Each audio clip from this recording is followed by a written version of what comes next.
Hello Eternum and welcome to KOTT News, Eternum's #1 source for news, and this is the War Report.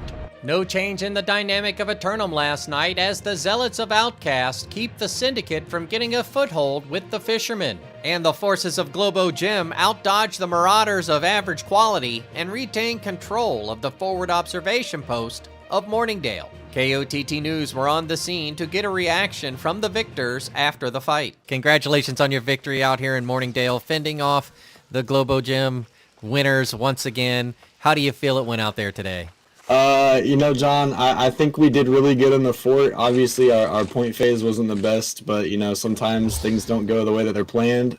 But I think we really pulled it together. On ice with shot calling, he really pulled some strings for us. Our gates decided to actually pull through. We just kind of army diffed in the fort. You feel me, John? I hear you. Sometimes that's what's up. Well, was there anybody out there whose efforts really outperformed themselves tonight? I mean, I think the whole army as a whole did really good. We obviously, like I said, didn't do very good on point, but I think we all really locked in really hard there in the end and realized that this isn't just going to be some easy war that we've had before. And GG's to Dodgers. It was really close. KOTT News then hurried off to Reekwater, where we caught Outcast leadership before calling it a night. Congratulations on your victory out there, making sure that you hold the hamlet yet again, maintaining the taxes here at 100%. How do you feel it went out there on the battlefield? It was another good fight. Pharmaceuticals is always up for a good row, and I think we still took care of business. A couple things we got to clean up, but I think it was a pretty solid defense. Indeed. Was there anybody who outperformed themselves tonight, or was it a team effort as a whole? No, it was a team effort, but, Panda Uchia went out there. I think he had like 300 or 400 kills and like 6,000 or 7,000 assists. It was a great effort. Legend, as you see over there with his greatsword, was doing things. I don't know what he was doing, but he was doing things. Well, I had a question I've been asking some of the civic leaders around here. Are you prepared for next week's megastorm as projected by the forward observation post? We're always prepared, John. We take good care of the territories that we own, and, we're really PvEers at heart. We love PvE. Can't wait to kill every NPC that comes into Reekwater or Cutlass or Brimstone. So all the corrupted and whatever other BS is out there is on notice. Turning to the weather, and it looks like the sun is going to swing in from the west this afternoon. Then look out after sunset as the corruption forces of the island will rise up to invade 30% of the regions.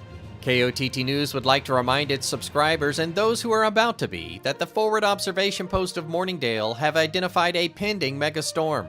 KOTT News will bring you more on that story as it develops. 3 lineup submissions for Simulated Fantasy Combat Resolution tonight, brought to you by LARPco. Remember, if it isn't LARPco, it's cardboard. Up first, the Covenant forces of Outcasts assault the Marauders of Context for Crown and Kingdom of the Western Monarch's Bluff. The Great House of Outcast have been isolated from the rest of the island, but will they be able to expand beyond their corner of the southern peninsula tonight? The Crowned Monarchs of Context prepare to fight their old foes yet again, but will they maintain their focus, despite their familiarity? Later, the Syndicate members of JDB's Kitchen assail the Covenant forces of Outcasts for control of the secondary oil reserves of Cutlass Keys. Taking advantage of the trade embargoes imposed on Outcasts by the Marauders' control of the southern trade routes, JDB's Kitchen hoped to overcome the entrenched Zealots. Outcasts will be fighting in back-to-back outings tonight, but their roster availability should field a strong defense, giving us 2 great fights in a row. In the nightcap, the Syndicate members of Pharmaceuticals attack the Marauders of C-Tier Dodgers for control of the bear-infested deep forest of Brightwood. Pharmaceuticals forces once again staging an assault on one of their bordering neighbors, anxious in their ambitions to expand beyond the peat moss bog. The C-Tier Dodgers taking a turn on defense after their recent foray across the island. But were they prepared for this sudden attack from the east? We'll have any late-breaking outcomes and reactions from the citizens tonight at 11. Until then, this has been War Correspondent JChalant, KOTT News.